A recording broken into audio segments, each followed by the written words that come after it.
अजी मैं सोच रही हूँ कि मैं एक चिड़ियों के साथ दोस्ती कर लूँ, फिर आप उनके घर जाकर खाना चुरा चुरा कर ले आना। हाँ, ये तो बढ़िया तरकीब है। हमें मेहनत भी नहीं करनी पड़ेगी और खाने का इंतजाम भी हो जाएगा। ये कहानी है सुंदरबन जंगल की, जहाँ अब सर्दी का मौसम अपनी चरम सीमा पर था।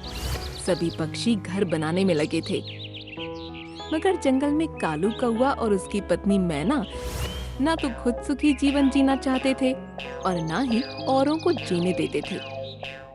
जितने भी पक्षी अपने घर बनाने की कोशिश कर रहे थे, वो उन सब के घर में कुछ न कुछ कमी निकाल ही देते थे, ताकि उन्हें अपना घर दोबारा बनाना पड़े। एक दिन टोनी चिड़िया अपना घर बना रही थी। तभी कालू और उसकी पत्नी ने उसके घर की लकड़ियों को वहाँ से हटा दिया और उसका घर तोड़ दिया। कालू भैया और मैना, तुमने मेरा घर क्यों तोड़ा? जंगल में सर्दियाँ बढ़ रही हैं और तुम खुद का घर तो बना नहीं रहे, बल्कि मेरा घर भी तोड़ दिया। मैं तो अपना घर दोबारा बना लूंगी, पर वक्त रहते तुम भी अपना घर बना लो, वरना सबसे ज्यादा तुम दोनों को ही पछताना पड़ेगा। हाँ हाँ, हम जब पछताएंगे पछता लेंगे। तुम हमारी इतना चिंता मत करो और दोबारा अपना घर बनाने में जुट जाओ। बड़ी आई हमें नसीहत देने वाली। टोनी चिड़िया अपना घर दोबारा बनाने लग गई। कालू और उसकी पत्नी वहाँ से चले जाते हैं। अगले दिन कुछ चिड़िया साथ में बैठी बातें कर रही थीं। यार, ये कालू कौवा और उसकी पत्नी तो बहुत ही परेशान करते हैं, हमें चैन से जीने ही नहीं देते। अपना घर तो बना नहीं रहे और हमारे घर को बनने नहीं दे रहे। दोनों बहुत ही ज्यादा शैतान हैं। हाँ हाँ, पर तुम चिंता मत करो, इन्हें तो समय सबक सिखाएगा। ठंड धीरे धीरे बढ़ती जा रही है और हमारे पास तो छोटा मोटा कैसा भी अपना घर है, इनका तो घर ही नहीं है। ये मरेंगे ठंड से। हाँ, तुम दोनों ने सही कहा। अब हमें खाना भी इकट्ठा करना पड़ेगा, क्योंकि धीरे धीरे ठंड हो रही है, फिर ठंड में बाहर उड़ा नहीं जाता। हाँ, कल से हम तीनों दूसरे जंगल में चलेंगे और वहाँ से बहुत सारे फल इकट्ठे करके ले आएंगे। अगले दिन सारे पक्षी दूसरे जंगल जाते हैं और फल इकट्ठा करके ले आते हैं। कालू कौवे को ये बात पता चल जाती है। वो अपनी पत्नी से कहता है, अब हमें खाने का भी इंतजाम करना होगा, ठंड में उड़ा नहीं जाता। अजी मैं सोच रही हूँ कि मैं एक चिड़ियों के साथ दोस्ती कर लूँ, फिर आप उनके घर जाकर खाना चुरा चुरा कर ले आना। हाँ, ये तो बढ़िया तरकीब है। हमें मेहनत भी नहीं करनी पड़ेगी और खाने का इंतजाम भी हो जाएगा। अगले दिन मैना आपस में सारी चिड़ियों के घर जाती है और उनसे माफी मांगती है। टोनी, हमें माफ कर दो, हमने तुम्हारा घर तोड़ा। आगे से हम ऐसी गलती नहीं करेंगे, हमें माफ कर दो। ओहो, आज मैना को इतनी अकल कैसे आ गई? क्या लालच है तुम्हारा? बताओ। इतनी भोली तो तुम हो नहीं जितनी तुम बन रही हो। बताओ क्या चाहिए? कोई भी लालच नहीं है, मैंने एक बार गलती की है, बस एक बार माफ तो कर सकती हो ना उसे।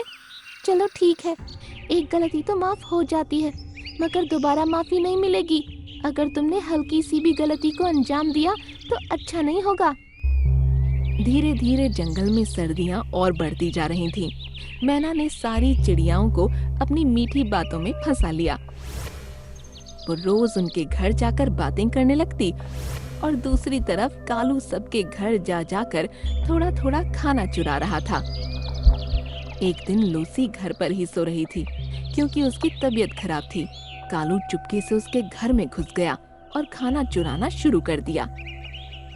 इतने ही उसके हाथों से बर्तन गिर गया और लूसी उठ गई। लूसी ने देखा कालू के हाथ में एक थैला था जिसमें खाना था। तुम यहाँ क्या कर रहे हो? तुम और तुम्हारी बीवी अपने गंदे कामों से बाज नहीं आओगे ना? इसलिए ही तुमने हम सब से माफी मांगी थी, ताकि तुम हमारा राशन चुरा सको।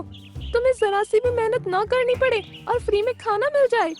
ऐसा कुछ भी नहीं है, ये आपका खाना गिर गया था, मैंने उठा लिया।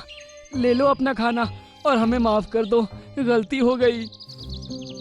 लूसी ने ये बात सारी चिड़ियाओं को बता दी और मैना को भी सब अपने घर से बाहर निकाल देते हैं और उन्हें माफी भी नहीं मिलती और सब उनसे बात भी नहीं करते।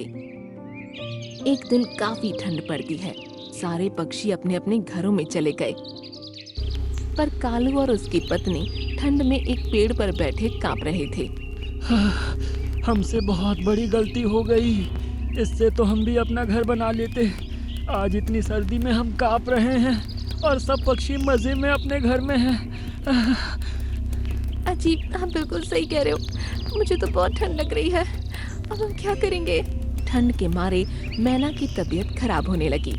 साथ ही काफी बर्फ पड़ने लगी, जिससे मैना को काफी ठंड लग गई और उसे बहुत तेज बुखार हो गया। कालू फिर सभी पक्षियों के घर मदद के लिए गया, पर कोई उसकी मदद करने के लिए आगे नहीं आया। फिर वो थक कर टोनी चिड़िया के पास गया। टोनी, मेरी पत्नी की ठंड से बहुत तबीयत खराब हो रही है, हमारी मदद करो, कहीं उसे कुछ हो ना जाए। मैंने तुम दोनों से पहले ही कहा था मेहनत करके घर बना लो, पर तुमने मेरी बात नहीं सुनी। और वैसे भी तुम झूठे हो, क्या पता ये भी तुम्हारा कोई झूठ हो। चले जाओ यहाँ से। कालू कौवा रोने लगा और अपने हाथ जोड़कर टोनी से बोला, आज तक मैंने और मेरी पत्नी ने बहुत गुनाह किए हैं, पर आज हमें तुम्हारी मदद की बहुत जरूरत है। प्लीज हमारी मदद करो। टोनी चिड़िया कालू कौवे के आंसू देखकर पिघल गई और मैना और कालू को अपने घर में शरण दे दी और साथ ही पूरी रात मैना का ध्यान रखा। उसके सिर पर ठंडे पानी की पट्टी रखी, जिससे मैना का बुखार कम हो गया।